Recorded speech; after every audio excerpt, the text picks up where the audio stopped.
Oke, assalamualaikum warahmatullahi taala wabarakatuh. Di sini sudah ada Bunda Nora dan Kakak Natali ya teman-teman ya.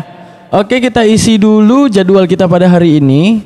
Di mana hari ini adalah seperti biasa, selamat datang di tempat pembedahan otaknya Oten. Jadi di mana di sini kita akan membedah otak ya dengan dokter spesialis kita. Daftar dulu ya. Jadi dokter spesialis kita untuk hari yang berbahagia ini insya Allah akan diisi oleh pertama ada Dokter Nora Aritonang, Dokter Nora ya. Ini ahli bagian saraf. Dan juga diisikan oleh Dokter Natali.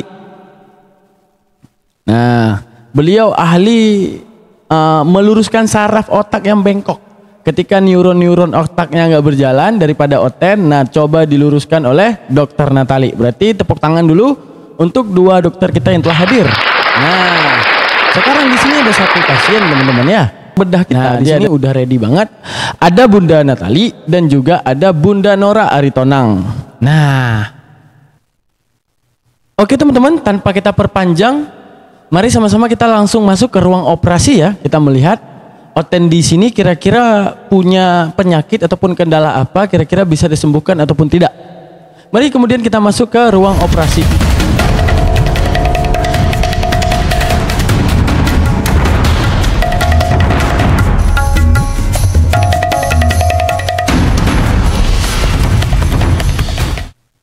Oke, ada satu salam dari keluarga pasien. Oke, mari kita lihat bagaimana kemudian otak pasien mulai dibedah oleh Bunda Nora, oleh Kakak Natali. Kita lanjutkan. Kamu merasa dicemooh, bantahlah. Sekarang saya tanya, apa yang dijanjikan sama agama kalian tentang penyelamatan? Karena manusia pada dasarnya sudah jatuh di dalam. Nggak ada keselamatan yang ada. Dan hilang kemuliaan Allah. Terus kalian yang ada menyembelih korban? Di korban itu sebagai cara mendekatkan diri kepada Allah. Ibadah aja udah cukup. Iya, nggak cukup. Korban itu asal katanya dari karib.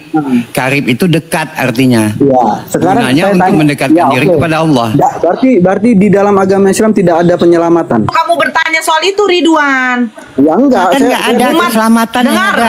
Dengar Ridwan. Umatnya Nabi Muhammad. Sepertinya agak parah penyakitnya teman-teman ya. Sepertinya otaknya kemasukan kecoa Bang Ridwan ini ya. Berkurban itu menyembelih hewan. Orang Yahudi berkurban menyembelih hewan. Nah, pertanyaan saya, Kristen berkurban kenapa menyembelih manusia? Loh, dia sudah memberikan kok. Dia sudah memberikan nyawanya. Tuhan Kak, manusia, Tuhan. Tuhannya, janganlah bilang manusia. Oh, Bunda Nora, jangan melakukan kesalahan ya. Jangan sampai itu gunting bekas operasi tinggal di dalam perutnya Oten, dalam otaknya Oten ya. Nah, kalau nggak bisa diselamatkan langsung diagnosa suntik mati ya. Nangis nanti dia bilang manusia. Kenapa? Yahudi menyembelih hewan kurban. Harus yang cari yang bagus, yang montok, yang sehat. Nah, umat Muslim menyembelih hewan kurban. Nah, sekarang kenapa kalian menyembelih Tuhan? Di dalam Wahyu 5 nomor 6 loh. Iya, seperti seekor anak domba yang telah tersembelih. Kenapa Yesus disembelih? Ya udah, cukup. Udah, giliran saya ya.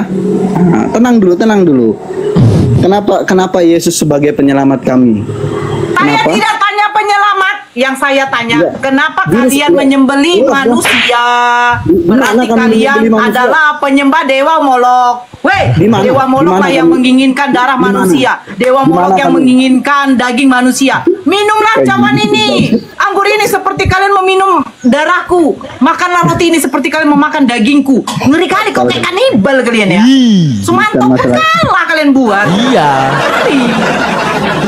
Heran kali gue tengok. Stop dulu, udah belum? Kenapa kalian menyembelih manusia? Di mana kami menyembelih manusia? Nomor 6, seperti anak domba yang telah tersembelih. Kamu lihat prosesnya Yesus nggak? Siapa yang menyembelih? Saya bertanya, kenapa Yesus disembelih? Loh, yang menyalikan Yesus orang Wahyu 5 nomor 6, seperti anak domba yang telah tersembelih. Kenapa Tuhan kalian sembelih? Ayo. Itu kata kiasan. Aduh. Sekarang saya gini. Waktu Nabi Ibrahim Nabi Ibrahim disuruh menyembeli ternaknya, mengorbankan hewan, maka dia ambil dari ternaknya yang terbaik, dia yang sembelih. Ya kan? Umat Islam juga seperti itu. Ketika disuruh menyembelih korban, maka kami beli hewan yang terbaik, lalu kami sembelih. Kami yang menyembelihnya.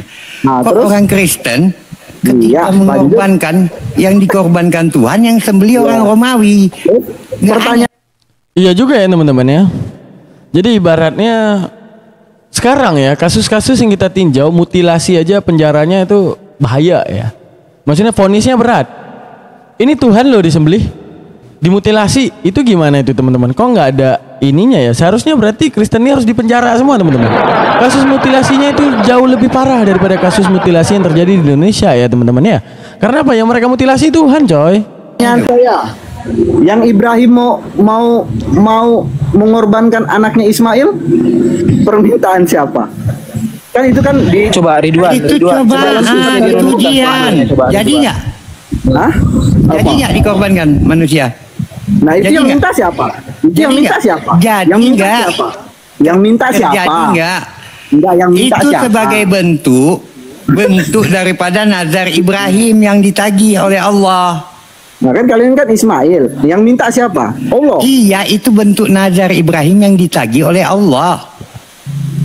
Karena Iya, yang ketika minta belum siapa? punya anak, Ibrahim berkata, seandainya aku punya anak pun, anakku akan kukorbankan untuk Allah. Itu Nah. kata Ibrahim. Makanya Iya. Allah tagih. Tapi apakah Allah menerima korban itu? Tidak.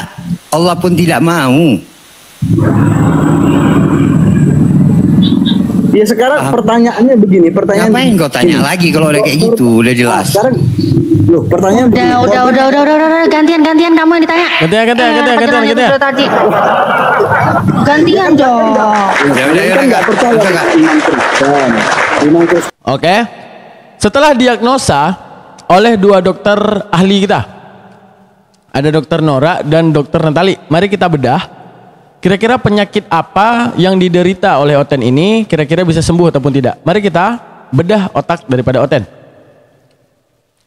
Pertama, berarti esensi yang harus dibangun hari ini teman-teman ya, dimana mereka khawatir tentang keselamatan.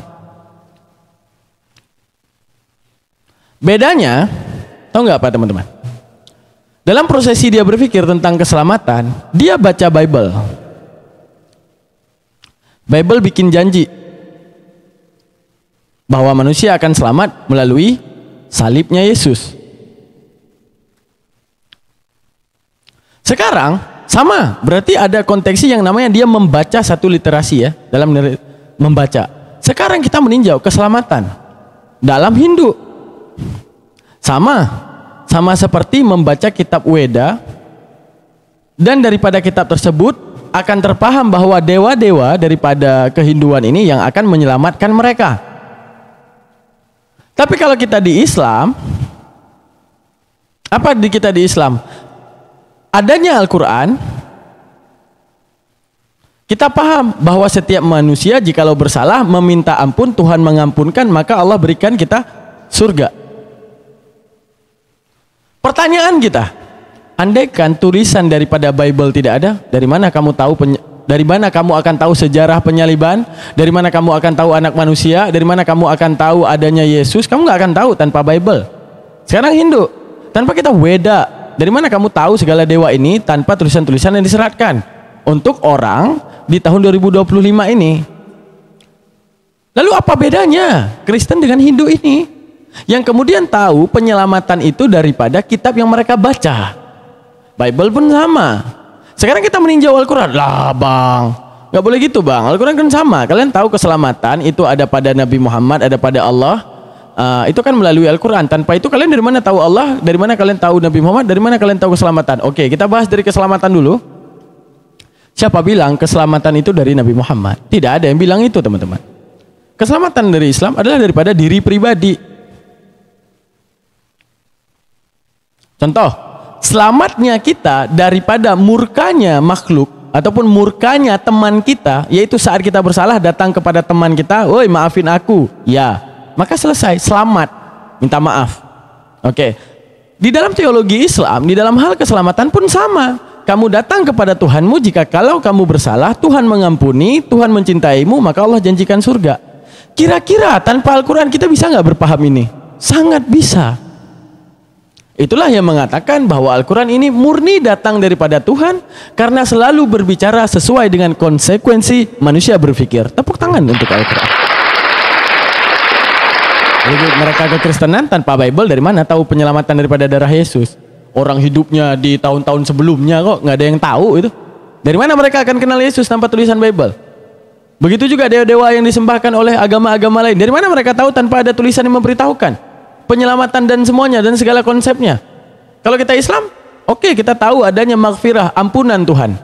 Di dalam Islam, ya teman-teman, kita bahas lagi. Di dalam Islam itu nggak ada keselamatan. Wah, bahaya banget itu Bang Daman. Pecah piring kita Bang Daman di rumah. Di dalam Islam nggak ada keselamatan. Memang, karena arti keselamatan kita harus bahas dulu. Keselamatan diambil daripada kata selamat. Selamat ini selalu identik dengan mara bahaya, daripada mara bahaya, ya. Oke. Mara bahaya misalnya, baru kita bisa mengatakan kata selamat kalau kita itu setelah ditimpa bahaya dan kemudian kita keluar daripada bahaya tersebut. Contoh banjir. Selamat dari banjir, selamat dari kebakaran, selamat daripada ini, selamat daripada aniaya, selamat daripada kezaliman, selamat daripada tsunami dan segalanya. Berarti menunjukkan apa? Kalau kita menobatkan kata keselamatan kepada Tuhan, maka satu sifat yang harus kita tuduhkan kepada Tuhan apa? Sang Mara Maha membawa bahaya, maha bahaya. Berarti Tuhan membawa bahaya kepada setiap makhluknya. Maka khawatirnya makhluk, kalang kabutnya makhluk mencari yang namanya keselamatan. Apakah kita akan mengatakan Tuhan kejam banget? Dalam Islam, Allah bukakan pertama ayat Al-Quran, Bismillahirrahmanirrahim. Wahai manusia, inilah Tuhanmu yang namanya Allah, yang memiliki sifat Rahman. Apa itu Rahman? Walaupun engkau tidak menyembahnya, Allah akan senantiasa memberikan nafasmu, memberikan umurmu, memberikan rezekimu untuk hidup di dalam muka bumi ini. Berarti Tuhan juga menyayangimu. Dan Allah juga mempunyai sifat yang dinamakan dengan sifat Rahim. Apa itu sifat Rahim? Yang terkhusus kepada yang menyembahnya. Lalu apa yang dijanjikan konsep di dalam Islam? Konsep yang dijanjikan di dalam Islam, mari kita tinjau sama-sama ya teman-teman.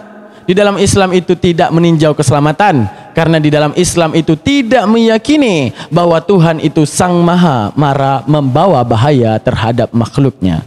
Tapi apa yang dijanjikan di dalam Islam, mari sama-sama kita lihat teman-teman. Islam itu tidak menjanjikan keselamatan. Karena apa? Keselamatan itu terbangun daripada sesuatu yang dinamakan dengan bahaya, bencana, dan kejam.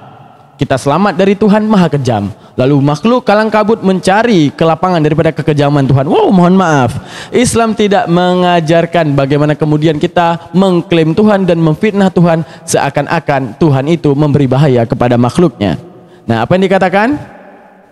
Nah, kalau di dalam Islam, teman-teman, simple. Jadi ibaratnya kalau di dalam Islam hanya menjabarkan kepada kita bahwa konsep selamat, ya, artinya nggak bisa kita pakai kata selamat itu kepada Tuhan, nggak bisa teman-teman. Karena seperti menobatkan Tuhan itu menciptakan manusia untuk menikmati kekejamannya. Dan itu diyakini oleh kekristenan. Sekarang kita lihat nih. Allah hanya menjabarkan Bismillahirrahmanirrahim. Innal muslimina wal muslimati wal mu'minina wal mu'minati wal qanitina wal qanitati was sadiqina was sadiqat was sabirina was sabirati wal khashiina wal khashiati wal mutasaddiqina wal mutasaddiqati was saimina was saimat والحافظين فروجهم والحافظات والذاكرين الله كثيرا والذاكرات أعد الله لهم مغفرة وأجرا عظيما. Ini أعد الله مغفرة وأجرا عظيما. Allah telah menyediakan untuk mereka ampunan dan pahala yang besar. Jadi artinya kalau dalam Islam itu memang tidak menyemat Tuhan itu memberi bahaya kepada umatnya ataupun berlaku kejam. Karena setelah kemudian kita meneliti segala diksi-diksi dalam Al-Quran ataupun segala dalil-dalil yang menyatakan, ini setelah saya teliti di Al-Quran kan ada dibilang masalah siksa. Nah, ini segala dalil dengan siksa, dengan segala dalil yang bersifat ampunan Allah. Kalau kita meninjau, ampunan ini jauh lebih besar daripada segala siksa yang pernah dijanjikan. Untuk menunjukkan bahwa ampunan Allah itu nyata bagi hambanya yang mau rajaun kepadanya, kembali kepadanya. Kata Allah, "Faman syaa'a takhadha lillahi ma'ab." Sekarang tanpa Al-Quran, apakah kita akan mengerti ampunan? Sangat. Kita Islam, kita tahu bahwa psikis kita saat kemudian kita ini merasakan marah, orang datang meminta maaf, dan kita tahu itu daripada apologize-nya dia ataupun kesalahannya dia, dan kita memberikan ampunan, lalu timbullah silaturahmi yang baru yang membuat kita cinta kepadanya. Kepada Tuhan sama. Sekarang kalau pada kekristenan adanya anak manusia yang ditumbalkan yang seperti ini, seperti itu, bla bla bla bla bla bla bla bla bla bla bla bla bla. Ini kalau nggak ada Bible lu tahu dari mana? Hah? Maka akan tersimpulkan bahwa setiap agama yang selain Islam menyuratkan keselamatan itu berdasarkan satu konsep yang dibangun oleh pola pikir manusia. Yang sama sekali logika tidak menerima itu, karena yang dihadirkan logika, kamu punya kesalahan, kamu meminta maaf, setelah kemudian diminta maaf, dia memaafkan. Itu yang diterima oleh logika. Lalu adanya konsep yang timbul di pikiran manusia. Kamu salah, Tuhan datangkan anaknya, tebus dosa, kamu bebas dosa. Nah, ini konsep yang dikeluarkan oleh paganisme ataupun bagaimana cara manusia berpikir. Cara manusia mengkonsepsikan Tuhan. Mereka yang mau Tuhan diperintah oleh otak mereka gitu. Ya, kalau kita dalam Islam membahas secara logik gitu. Oke, teman-teman. Kita lanjutin ya. Daripada Bunda Nora dan lelaki yang penuh kesesatan tadi ya teman-teman ya. Kira-kira menurut kalian, kira-kira penyakitnya masih bisa disembuhkan? Kalau menurut Bang Daman itu sudah tidak bisa disembuhkan lagi teman-teman. Udah kronis. Itu kan sesat, kafir. Makanya saya tanya iman yang benar itu kan kalian. Makanya saya tanya iman benar kalian. Udah gantian. Apa? Kok takut sih mau ditanya balik? Kok takut? Enggak takut, saya enggak takut. Kamu kan bawa-bawa mengenai kisah ya kan? Di mana Nabi Ibrahim itu diuji untuk menyerahkan anaknya ya kan? Mau nggak, rela nggak anaknya disembelih apa enggak, kan begitu. Nah, ini udah jelas terbukti Nabi Ibrahim itu sangat ikhlas ya. Walaupun ternyata Allah menggantikan itu dengan hewan, bukan anaknya Ibrahim yang disembelih. Nggak ada anaknya Ibrahim disembelih, yang disembelih jadinya hewan. Nah, itu pun Ibrahim udah jelas ya, nggak ada menolak, nggak ada nego-nego. Ya Allah, kalau bisa gini, kalau bisa begitu, nggak ada. Tapi justru ini kekristenan kenapa ya? Tuhannya katanya rela mati untuk menebus dosa. Ya, betul. Lah kok rela mati, kok pakai acara ketakutan? Dia mau disalib, pakai acara sedih, gemetar, ketakutan. Bahkan dia berdoa, tawar menawar, berdoa keringatnya itu seperti tetes-tetes darah. Bercucuran. Tuhan mengutus malaikat untuk menguatkan. Nah, dikasih kekuatan lagi dari malaikat. Udah gitu pun dia ketakutan pula dia lihat malaikat. Lucu ya. Kalau Nabi Ibrahim itu di saat diuji, Nabi Ibrahim di saat diuji itu langsung, nggak pakai nego. Memang itu bukti kecintaannya kepada Allah, kepasrahannya kepada Allah. Tapi kalau katanya Yesus itu Tuhan, dia kenapa lagi berdoa? Ya Bapa, jikalau mungkin sekiranya cawan ini lalu daripadaku. Apa? Katanya memang mau disalib. Kalau memang dia memang Tuhan mau disalib untuk menyelamatkan, kenapa dia nggak langsung bilang gini?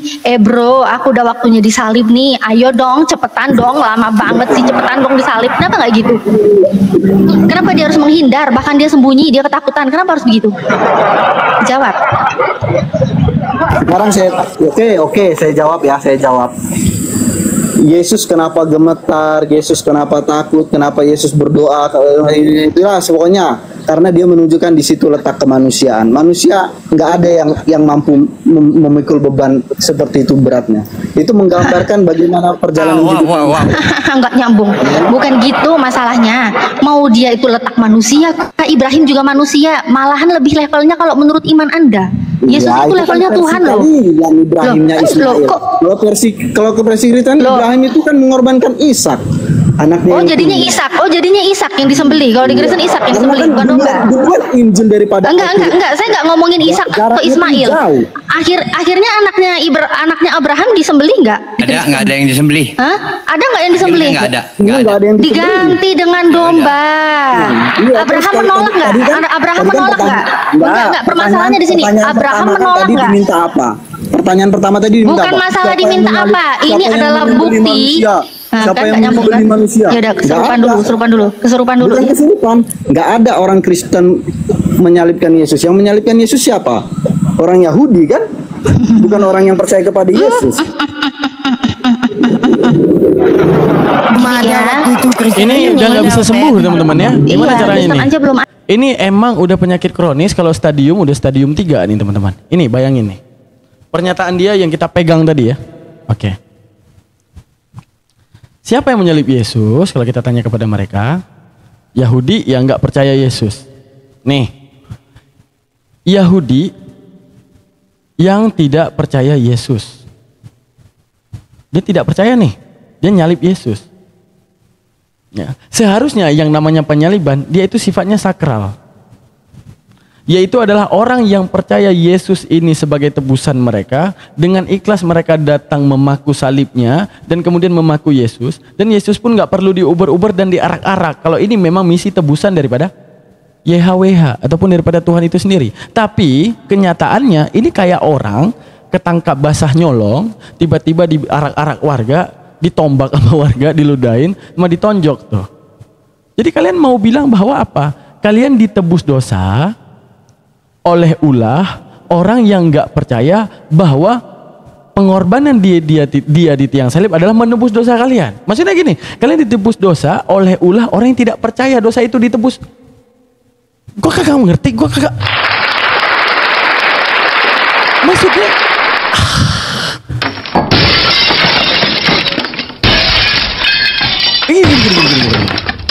ini when kita buka ya, when kita buka otak mereka, seharusnya penyaliban itu umat manusia jatuh dalam dosa. Oke, umat manusia jatuh dalam dosa. Berarti keinginan ini versi Kristen, manusia ini takut dengan murka Tuhan karena udah jatuh dalam dosa. Maka Tuhan mengirimkan anaknya untuk menjadi hubungan yang baik terhadap Tuhan, yaitu dengan tebusan dosa melalui darah Yesus. Oke. Ya.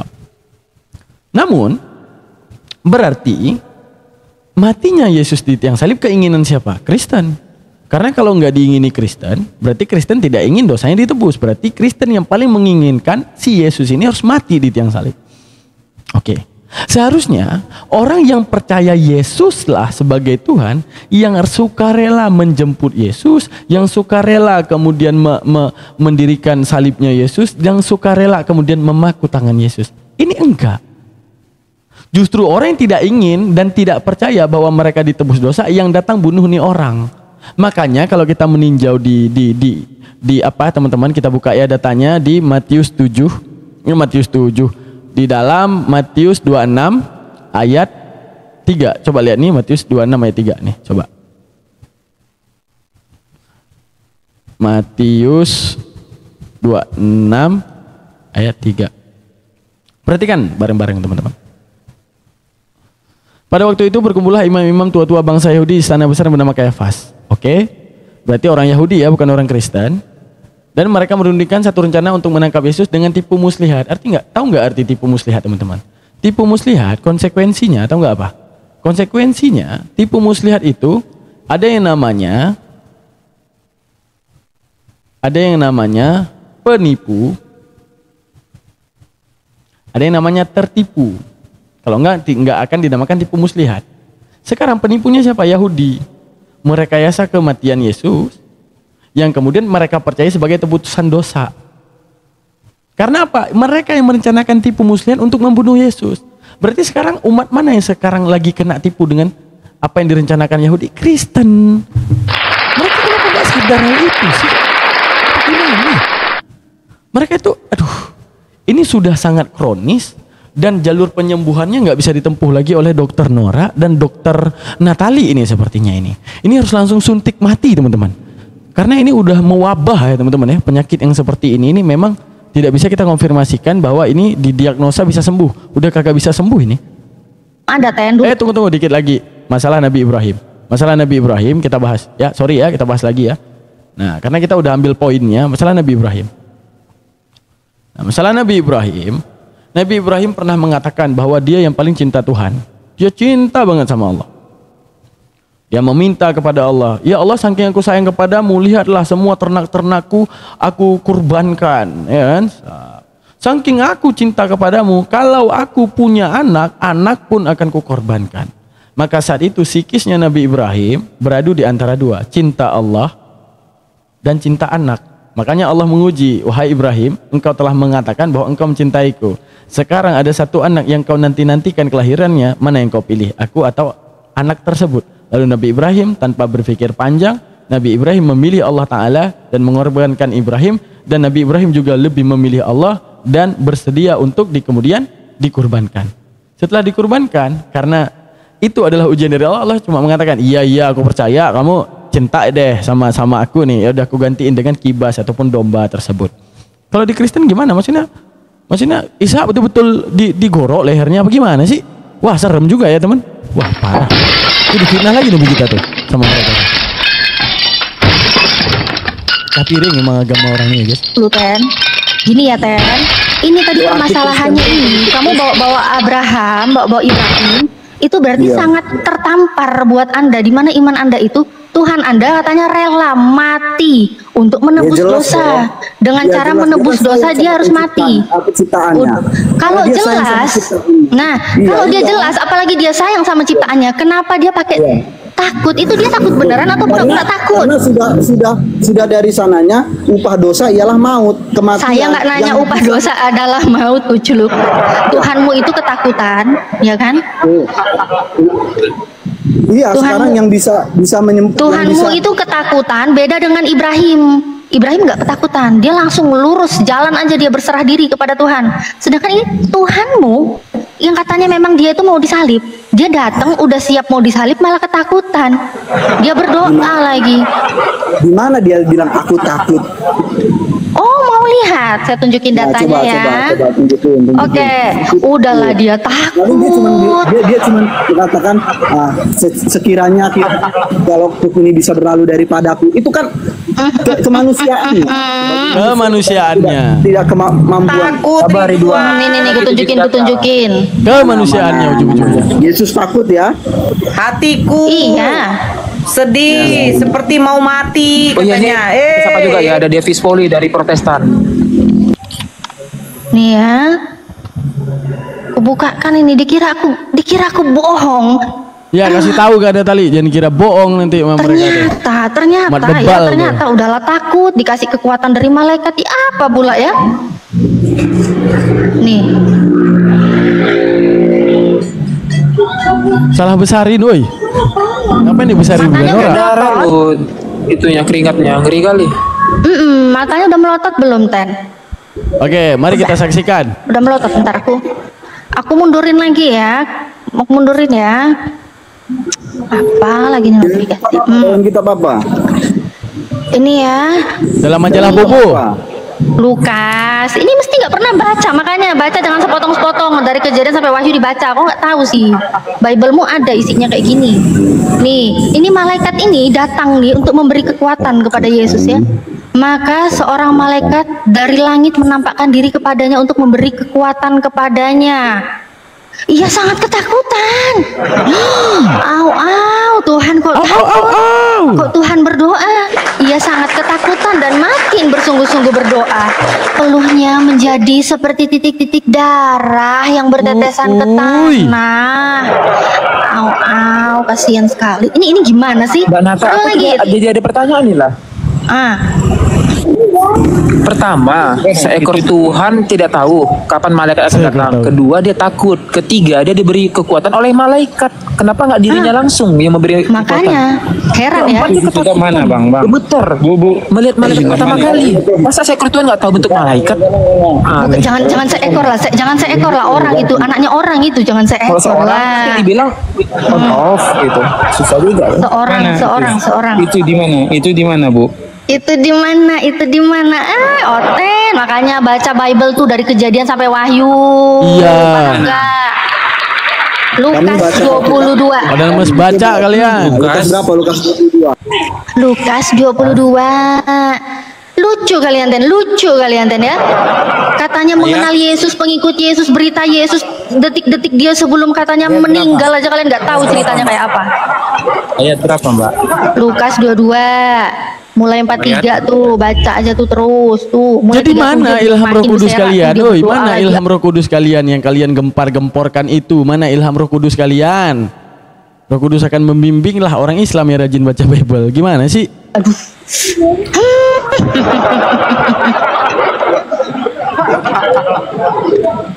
Gimana ya? Katanya dia Tuhan. Tuhan itu katanya kan menciptakan malaikat ya. Kenapa pula malaikat sampai datang pun dia ketakutan? Mau ngasih kekuatan lagi.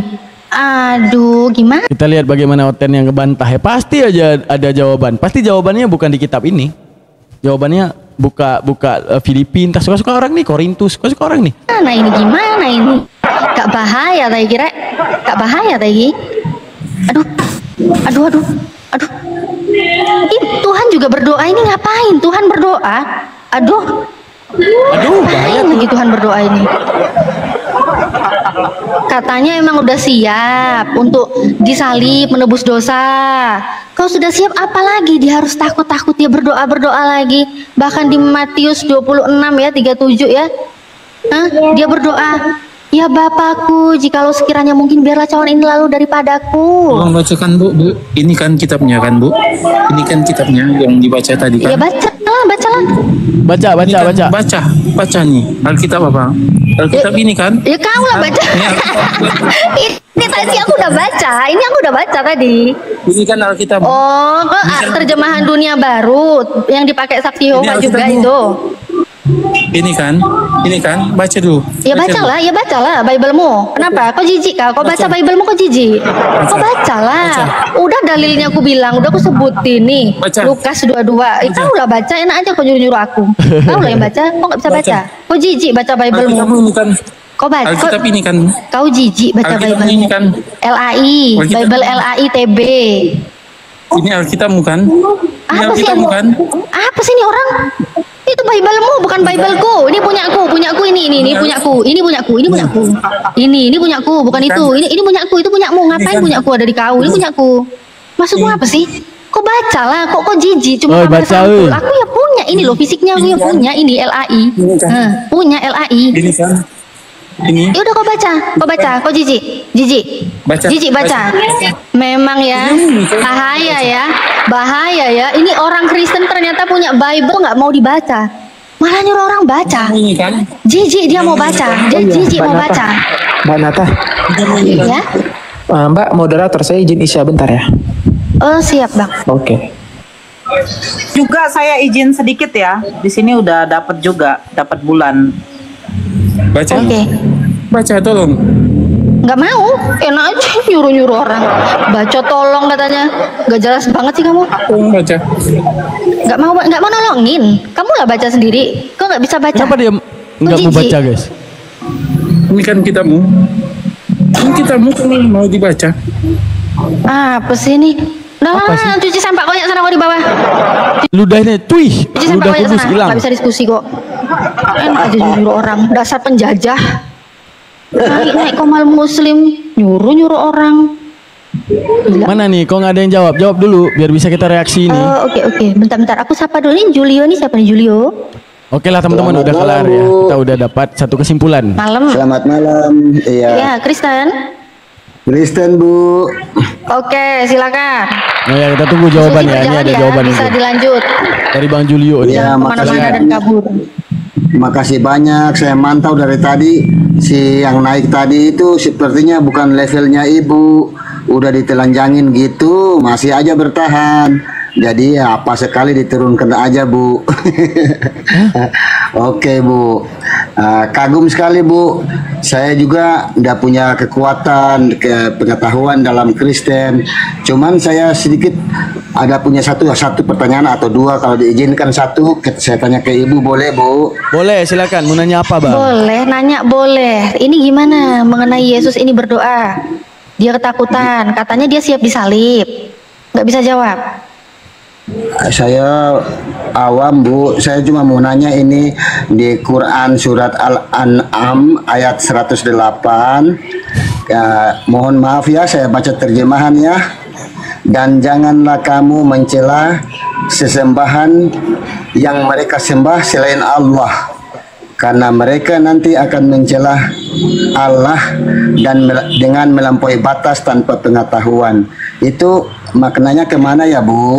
Oke, memang itu aturan di dalam Al-Quran kepada kami. Makanya orang Islam tuh nggak pernah loh mau mencela, menghina sesembahan di luar, itu nggak berani. Mau menghina Tuhan kalian nggak berani kami. Ngapain kami hina? Kami katakan sesuai dengan data. Kami bacakan apa yang tertulis. Mantap jawaban. Di saat Tuhan Anda yang namanya Yesus itu mengalami ketakutan, mengalami dia itu diberi kekuatan. Oke, teman-teman, kita bahas lagi ya. Ini Oten ini adalah orang yang memang muke manapun ya, berapa pasien yang udah ditangani oleh dokter Natalia dengan dokter Bunda Nora, sepertinya diagnosa ini udah stadium 4 kronis dan tak bisa sembuh. Contoh gini, ini Bible nih. Contoh, kita baca nih. Apa isi daripada bacaan? Yesus takut, jelas. Yesus takut malaikat. Kita baca lagi nih. Yesus berdoa. Otak logik akan membedah posisi doa ini, di mana ada hamba yang akan meminta kepada Tuhan. Oke. Terus Yesus takut, di mana Tuhan yang menciptakan segala alam semesta, termasuk rasa termasuk emosional ya, rasa psikisnya manusia, baik rasa takut, rasa gundah dan semuanya. Tapi dia mengalaminya sendiri. Lalu siapa yang menciptakan rasa takut yang ada pada dia? Maka menunjukkan apa? Apakah ini menghina? Saat kemudian manusia mempertanyakan logika manusia yang lain, ketika memposisikan Tuhan maha mengabulkan doa, maka tidak pantaslah Tuhan berdoa. Makanya kita bilang diagnosa daripada penyakit Oten-Oten ini tidak bisa sembuh, karena emang udah kronis banget. Lalu mereka akan menjawab seperti biasa, teman-teman. Apa jawaban daripada mereka? Jadi ibaratnya gini, orang-orang Kristen ataupun orang-orang Muslim yang menggugat dunia apologet tetap terbayang seperti ini, jangan menghina ajaran orang lain. Sekarang gini, kalau tidak tertulis, contoh gini, Yesus, saya tanya nih, manusia bukan? Manusia. Apa kata orang Kristen? 100% manusia, 100% Tuhan. Sekarang daman 100% daman adalah 100% manusia, berkelamin ataupun tidak? Berkelamin dong. Kalau enggak, saya enggak akan dikatakan 100% manusia normal kalau enggak punya kelamin. Sekarang Yesus dalam 100% kemanusiaannya pasti berkelamin. Kristen mengatakan jangan menghina, Bang. Sekarang pertanyaan kita, menghina itu mengatakan Yesus punya kelamin atau mengatakan Yesus tidak punya kelamin? Orang pintar akan mengatakan ya namanya menghina, yaitu mengatakan Yesus tidak punya kelamin karena tidak 100% manusianya, di luar daripada doktrin kekristenan. Tapi kalau Kristen dikatakan Yesus punya kelamin tuh marah dia. Lalu apa nggak pecah piring kita? Gimana otak mereka? Seharusnya mereka saat dikatakan Yesus punya kelamin harus bahagia. Harus bahagia. Kenapa? Karena kita meyakini bahwa 100% kemanusiaan Yesus itu ada. Ya. Lalu di mana hinaannya? Tapi kalau mereka membahas Al-Quran kepada sesuatu yang mereka tidak pelajari standarisasi, itu yang dinamakan menghina.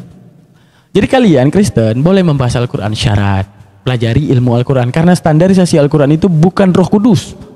Bukan daripada kalian comot-comot ayat lahir dari nom baru, comot-comot ayat lahir dari nom baru, comot-comot ayat bidatin orang punya Roh Kudus, itu aja. Tidak logik, tidak ada standar daripada kelogikaan, itu tidak ada. Oke, tanpa kita perpanjang, terima kasih banyak.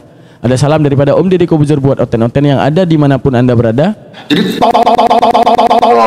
Terima kasih banyak. Assalamualaikum warahmatullahi taala wabarakatuh. Insyaallah kita lanjut next day.